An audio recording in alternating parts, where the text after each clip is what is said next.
Okay, perfect. We are live for session number 2 at TMF Week 2023. I am stepping in for my colleague Chris today as he's not feeling 100%.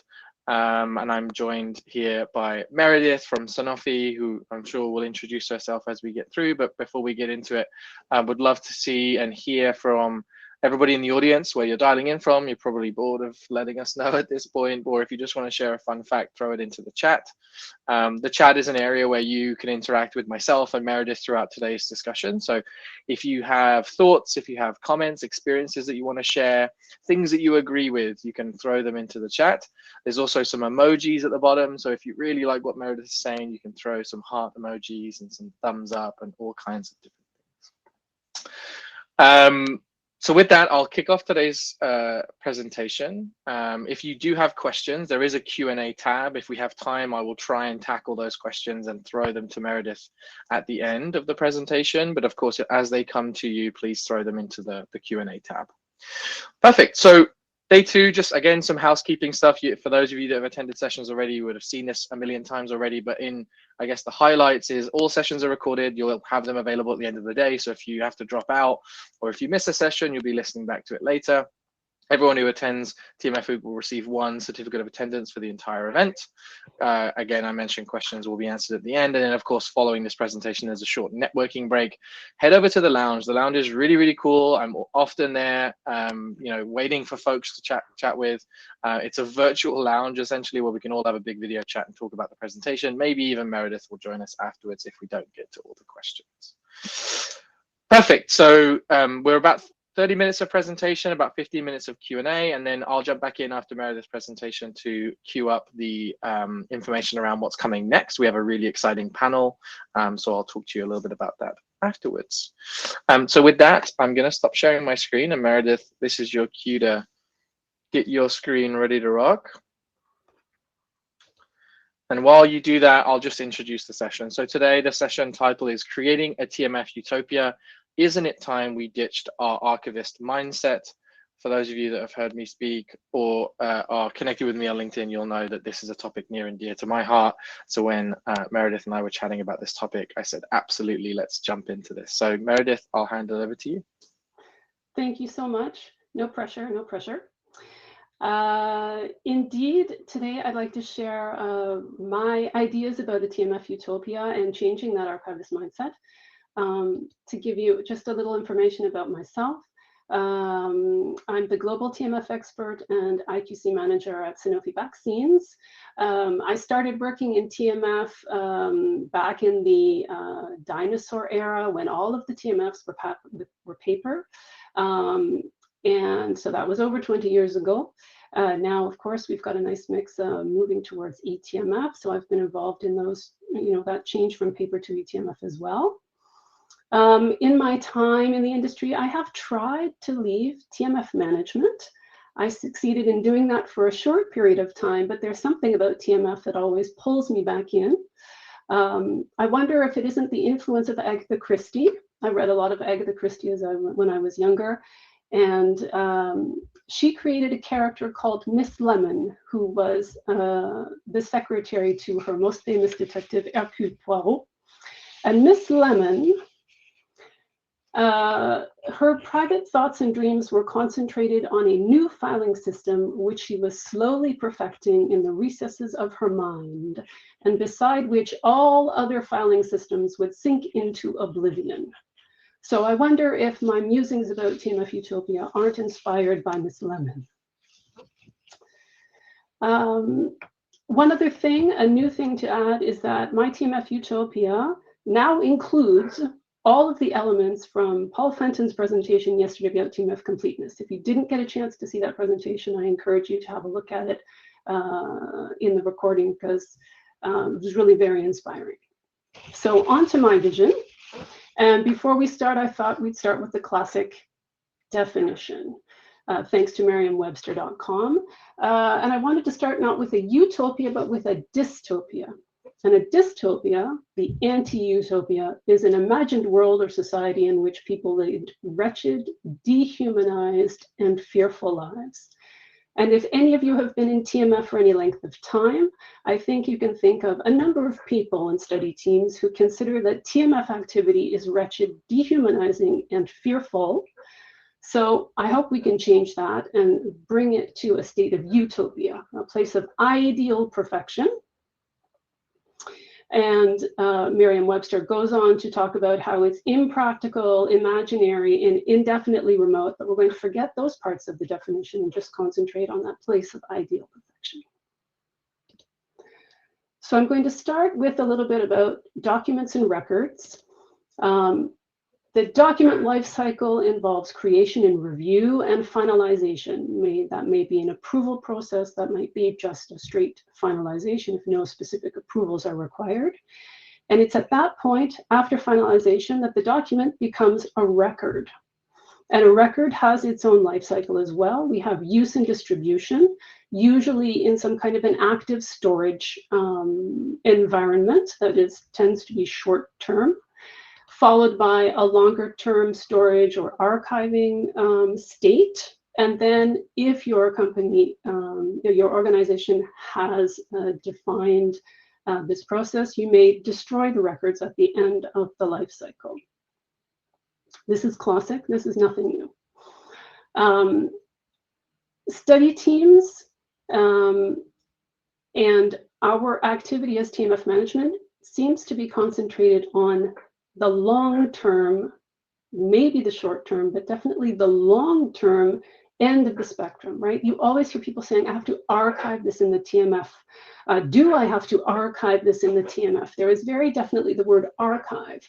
And study teams have this association of TMF with after I finished with the document, after I no longer need the document. It's at the end. The guidelines and regulations we have about TMF are telling us, however, that we need to have TMF up in the use and distribution, in the active part. We should be actively using the TMF to help us conduct the study, to help us make decisions about the conduct of our studies. So regulations are moving it up in the life cycle towards use and distribution. But in my TMF Utopia, TMF management activities need to start up here in the document creation and review part of the life cycle.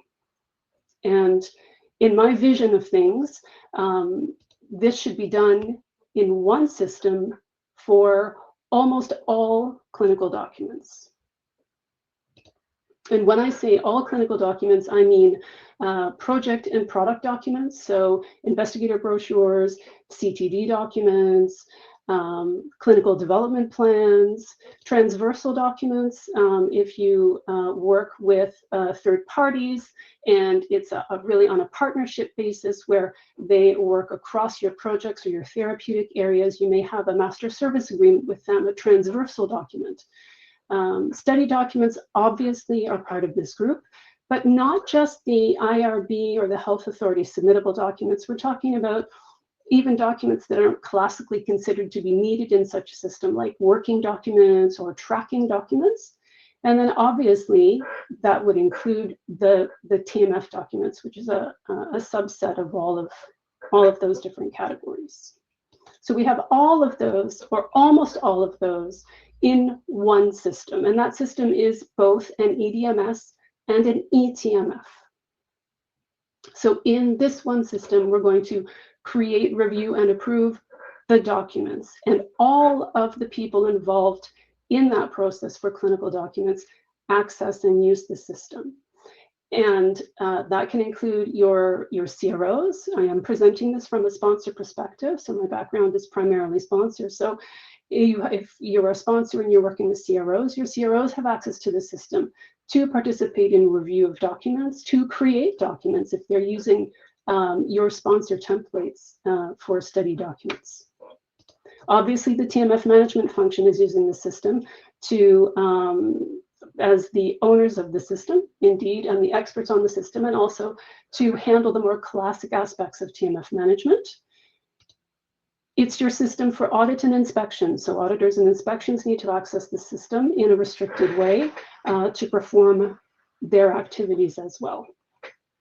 Now, I said all clinical documents or almost all clinical documents because there are obviously some that it makes more sense to manage in other kinds of systems. So a classic example is your CTMS. If you have a CTMS, then your monitoring visit reports seem more logically managed in that system. Patient data records coming out of your EDC system, if you're using one, would be, originally managed in those systems. But in My Utopia, we have integrations from those systems to the EDMS eTMF to ensure that all documentation is stored ultimately in one central location.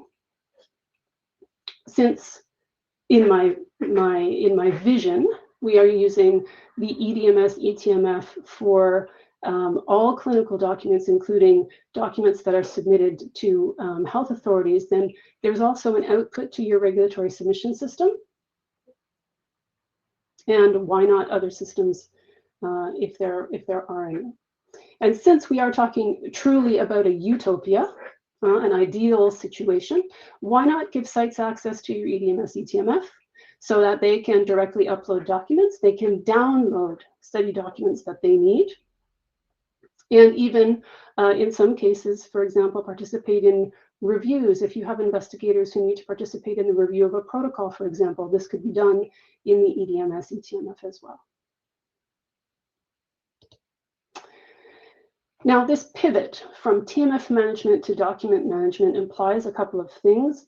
One of them is that TMF QC, well, those elements of TMF QC that get checked at finalization, presently after finalization of the document, are now going to move up to prior to finalization. Those TMF checks that get done can be incorporated into whatever content and other finalization QC checklists or processes that you put in place.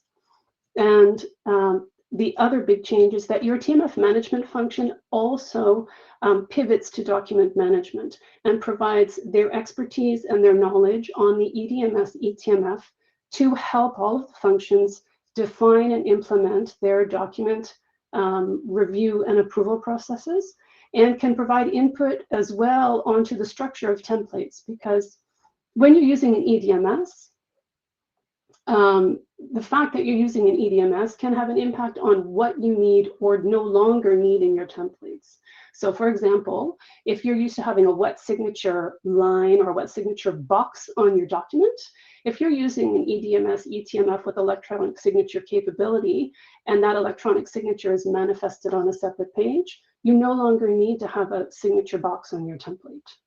So these are small things, but they're important things to make the document management process go smoother and to make it easier for your study teams to use the system. So in terms of advantages of this utopia, this model, the first and the biggest one that I see is the simplification of the digital environment for our study teams. The digitalization of clinical trial processes, procedures, everything clinical started before the pandemic, but the pandemic really accelerated that. And it seems like today that if we can think to implement a digital system, we implement a digital system without giving too much thought to the impact that that has on our study teams. So our study teams have so many systems to access today on a daily basis.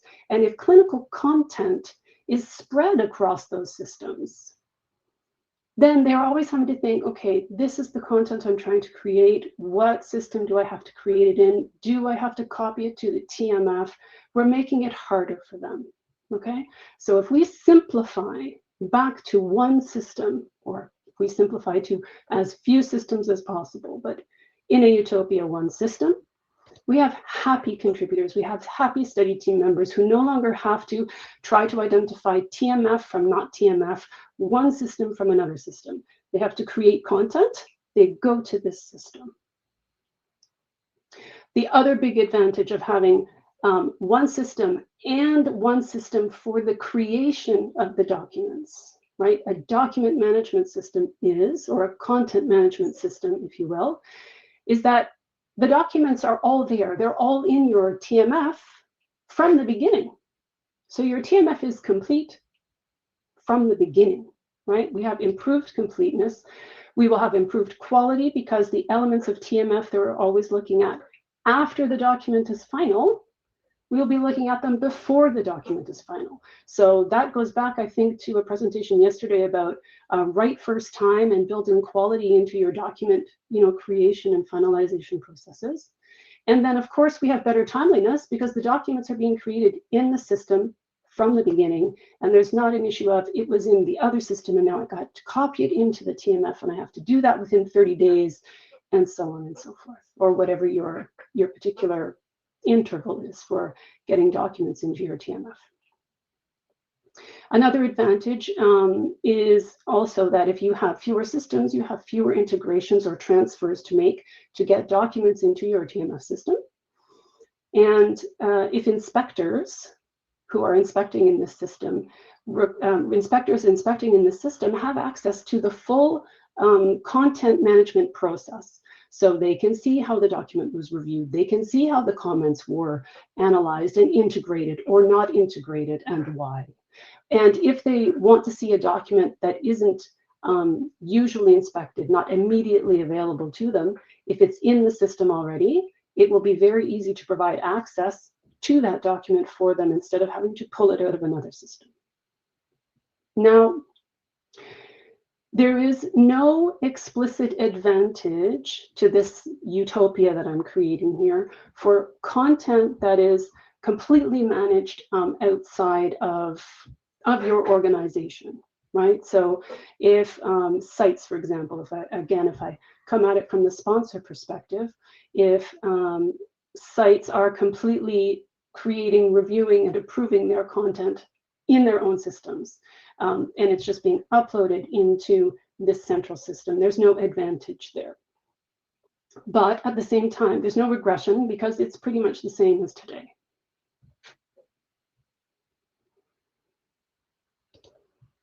Now, factors for success for this kind of model.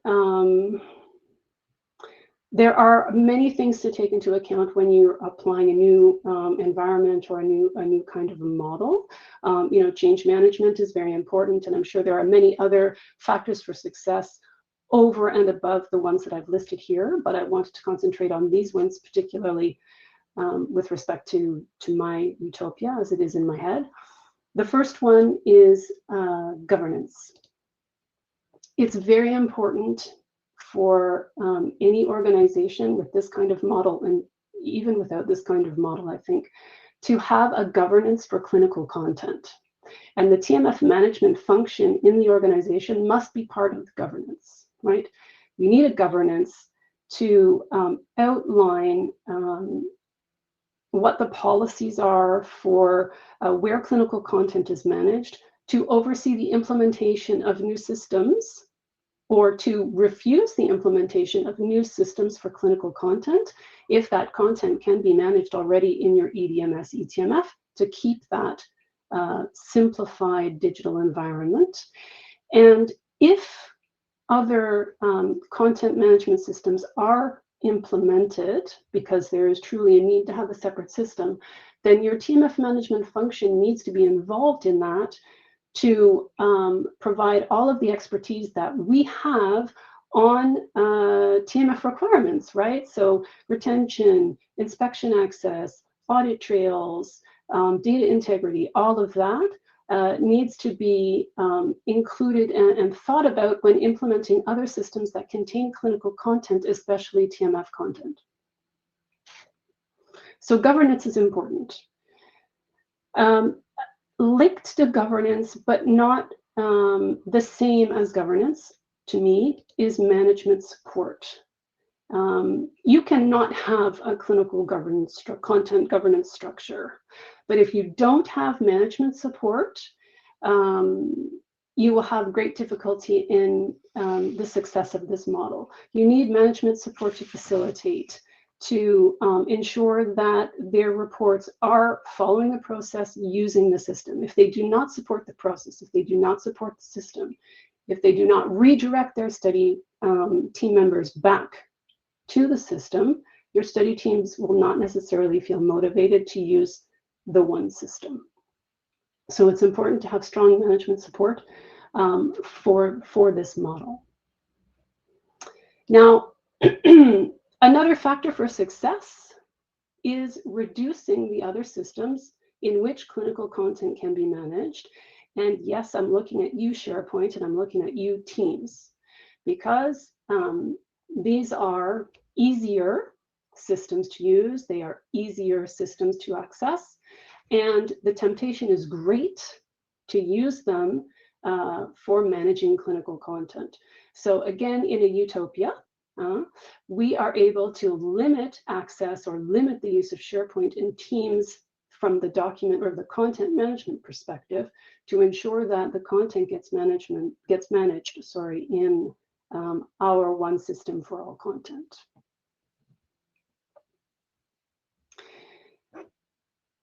eTMF or eDMS system functionality is important. There are some functionalities that are very important to have, and I'm going to talk about those more specifically in the next slide. These are functionalities that are specific to this particular model and a document management approach, not necessarily the standards that we all know about that we need to have in place for an eTMF. My fifth element is training and access. Your training and access approach needs to be short and it needs to be simple. If your training is too long, if it's too complicated, if you have 25 e-learning modules in order to gain access to your eDMS eTMF, and if your access management approach takes too long or is too complicated, your study teams will not do the training. They will not request access to the system. This will also especially be a factor if you have CROs accessing your system directly, or even when you have non-clinical sponsor team members involved in document review and approval. So say you have a PV representative who has to review the protocol, or you have somebody from supply chain who needs to review a document.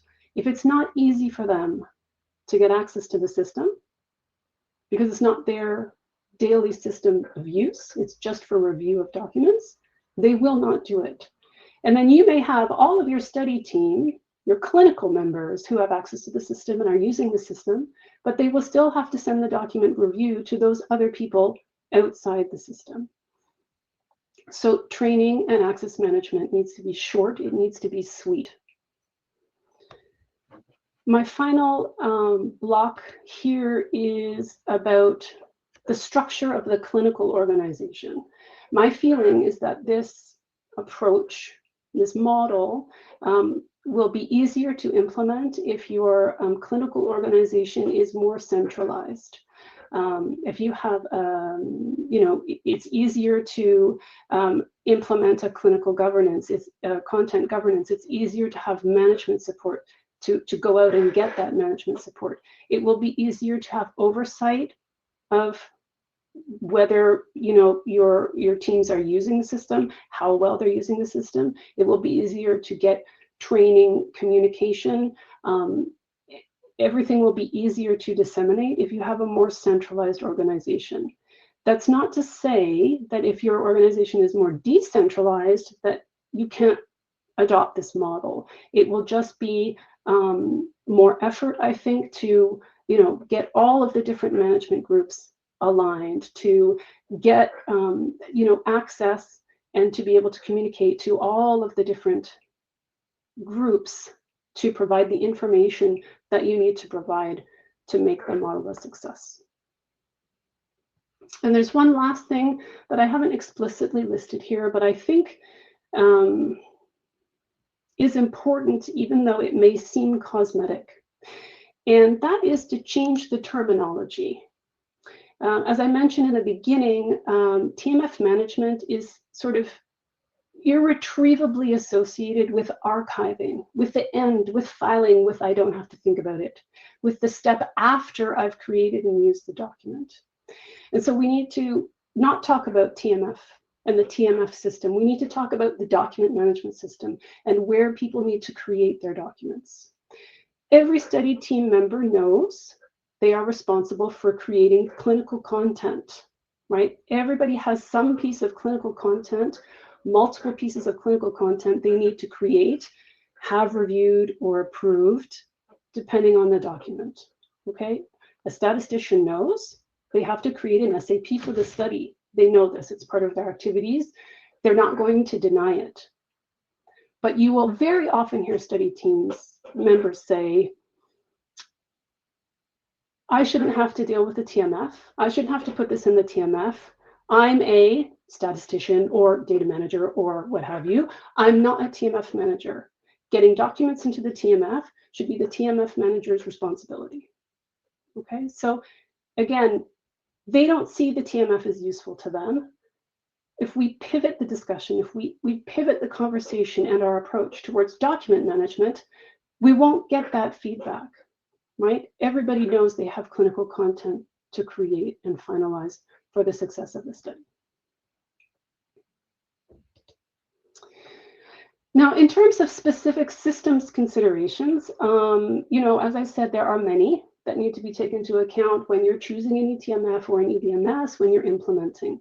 But with respect to this model of one system for all content, there are three particular considerations that I'd like to point out. And the first one is versioning. Now, when you're dealing with a records management system, very often, all of the documents are imported into the system individually. So each version of your document is imported as a new sort of object in your eTMF. There are some eTMFs where people are versioning or version stacking, but I don't think this is necessarily quite as popular. I don't think it's pervasive throughout our use of eTMFs. When you switch to a document management approach, one of the advantages of using document management systems is to version, right? And versioning makes sense for documents like protocols, TMF plans, monitoring plans, and so on and so forth. But if you are versioning in a document management system, the version numbers mean something else, right? Versioning is now about the content and the state of the content, and it is not about the acceptability of the record for the TMF, if that makes sense. So, let's use a protocol as an example, right? We have a draft 0.1 of the protocol. That means the content's not final yet, right? When we get to a version 1.0 approved of a protocol, right, we consider the content to be approved final. It's ready for submission to a health authority. Okay, if we're taking a records management approach, we have that final protocol and its content is already finalized, right? Maybe we did that in our regulatory submission system and now we're copying it into the eTMF and it's going in as a 0.1, but that just means that nobody's reviewed it for TMF acceptability yet. And when it's a 1.0, it's acceptable in the TMF. Okay, so document management is about content, and versioning in a document management system is about content. And when it's about content, that means you can't just change the version numbers because you have to fix something that's wrong in the indexing, for example. So if I have a final 1.0 protocol and I realize that somebody filed it under the protocol amendment artifact, I need to be able to change my metadata without changing the version number of my document, because the 1.0 is about the content and I haven't touched the content is fine. Okay, and so that's one consideration about versioning. When you're version stacking, okay, the system in my Utopia needs to be able to handle each version of a document independently, and we need to be able to make changes to the metadata of those versions, all of those versions, whether they're the current version or the superseded version. Example, if I come back to my protocol, we have a version 1.0 and a version 2.0. And for the sake of argument, all of our QC checks have failed And nobody noticed in either case that the document is filed under protocol amendment. Okay, so it's not the best example, but let's go for it. Let's, for the sake of argument, say that we're not using the protocol amendment artifact. We want them both to be filed under protocol. So I need to be able to change the indexing on both my current version and my previous superseded version. They both need to be indexed in the right spot. So your system needs to be able to handle version stacking and not just deal with the current version. It has to be able to handle superseded versions as well.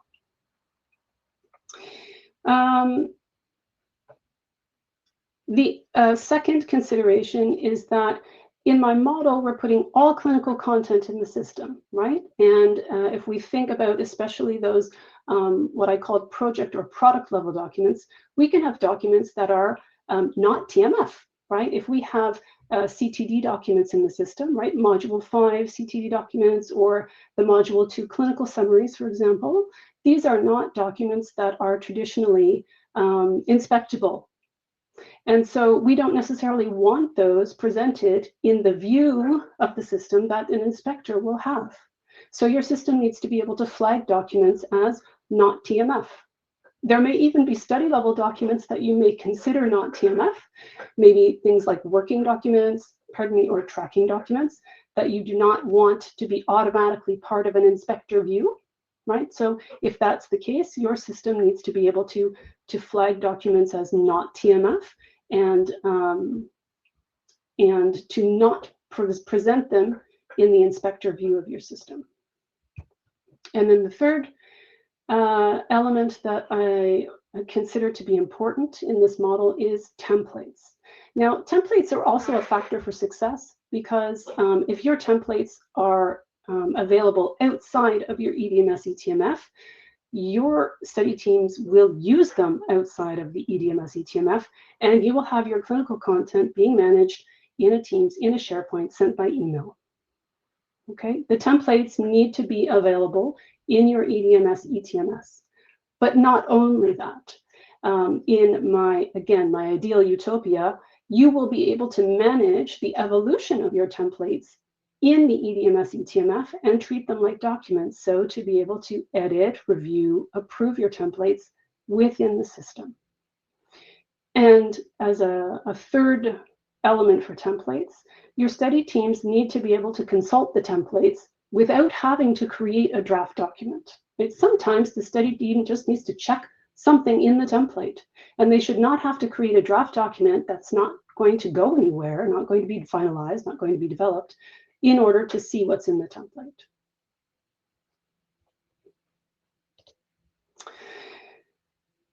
Oof, so there you have it. That is my high-level vision of a TMF utopia.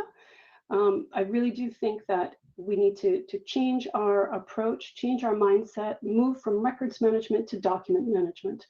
And document management, content management, if you will, in one system that covers all the content to make a simple environment for our study teams to be able to manage their content and not have to think about 85 different systems depending on what their document or their situation is. Okay. If we do that, if we shift to document management, if we open our systems to document management and start from there, right, we automatically have improved completeness, we have improved timeliness, we can have improved quality as well, because all of these things are being done from the document creation point, and there's no getting documents into the TMF after. Now, this is my utopia, right? No one system or approach or process is perfect. So, I think this is presented primarily from a sponsor perspective. I think it works better for a centralized, clinical organization compared to a decentralized one. But, I hope that maybe some of the elements of it can be applicable regardless of your particular situation. Thank you. Thank you very much. Okay, perfect. Thank you so much, Meredith. That was such an insightful presentation, a subject that is near and dear to my heart. There's a couple of questions that have come in that I'll throw to you for this Q&A, and then we'll wrap up the session. You're probably seeing all of the claps coming in on the emojis, so that means that everybody else has enjoyed the session too. Question here is, obviously, I think changing your model for TMF management, or document management, as you call it, requires getting everybody on the same page. What are some of the strategies that you would recommend for getting management buy-in first, and then of course engaging the rest of the team? What are some of the things that you think are just absolutely natural? Any tactics, things that you've used successfully in the past? It's a lot of communication. We need to be able to demonstrate the advantages of the system. So it's really a lot of communication, a lot of communication, a lot of communication, and I think a lot of support in showing the advantages of the system. I think that there can be, if we look at it strictly from a financial perspective, there's got to be cost savings from not having a multiplicity of systems to be managed, to update, et cetera, and so on. But it's a lot of communication. It's a lot of communication. And so I guess a sort of follow-up question to that is, I think if I understood correctly, in your TMF Utopia, you're sort of describing this centralization into this one kind of core system, but also understanding that there may be other systems that will naturally manage that content. Does this utopia that you're suggesting work best when sponsors implement their own systems? And how does that work when maybe we're a small biotech and we're outsourcing to a CRO, and we just haven't got to that point yet? What do you say to those folks? Then I don't think that this is necessarily, it depends on how far you're going. If you do have some content that you're managing in-house, then a small eTMF can work for managing your own content. Then obviously the rest of the TMF content has to be transferred in. So this, model is got limited value there.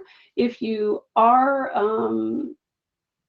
if you do have your CROs working in your system, however, that's a change in approach that can make this model more interesting. I guess having everybody centralized in one place, like one of the things that I see often is sort of this move away from what we call sort of a fragmented audit trail, where it's very difficult to understand what's happened on, let's say, clinical documentation, because it's being maybe created in 100 different places. Having sort of centralized in one place, where maybe your sponsor starts with a small eTMF, as you describe it, or an eTMF that's maybe fit for that use case, and then begins to move towards saying, hey, CRO, would you mind working in my system? Then everything is from author to archive, or author to filing, or whatever you want to describe it as. That's sort of the idea, right? Fewer transfers. Right, because who likes migrations? Nobody.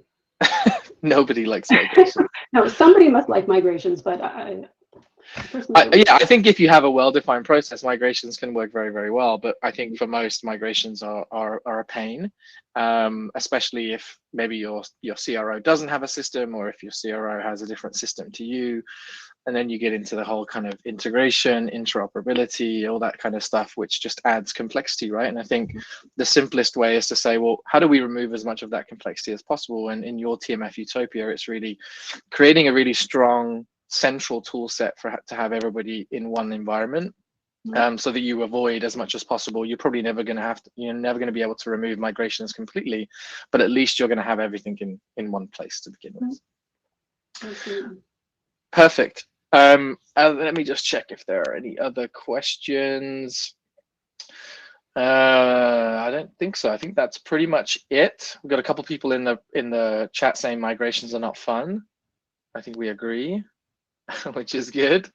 Perfect. So let me just share my screen, and we'll wrap up today's presentation and give you a bit of a window into what's happening next. So right after this presentation, in roughly 20 minutes, we have a panel discussion. Panels are always fun. It's less presentation, more dialogue. It's got a ton of really, really interesting speakers. We have Jamie Toth from Beijing, who's moderating the panel, Hobson Lopes from Regeneron, Cristina Monastero from Larimar, Liz Farrell from Agios, and JP Michelli from Advanced Clinical. A powerhouse panel of lots of really, really great folks. And we're going to be discussing real inspection experiences, stories, perspectives, things that these folks have been through when it comes to inspection. So this one is certainly one that you won't want to miss. And if everybody's giving me kudos for the t-shirt, so here's the t-shirt. If it isn't documented, it didn't happen. If you guys want one of those t-shirts, you'll have to be nice to the team here at Muncham, and maybe someone will get one over to you. On the subject of swag, I'll get to that in a second. Time for a networking break now. So you've got 20 minutes or so to head over to the lounge. Again, maybe Meredith will be there. So if you have additional questions, you can continue to ask those. But of course, there'll be a whole bunch of other people there. So I would encourage you guys to go over there and network. And then last thing, we've had a huge response to the TMF Pulse Check survey. Over 200 people have already filled out the survey, probably because everybody wants to get their hands on these really snazzy sneakers. So if you want something cool to wear at your next TMF conference, I Heart TMF custom Converse sneakers available to one winner that fills out the survey.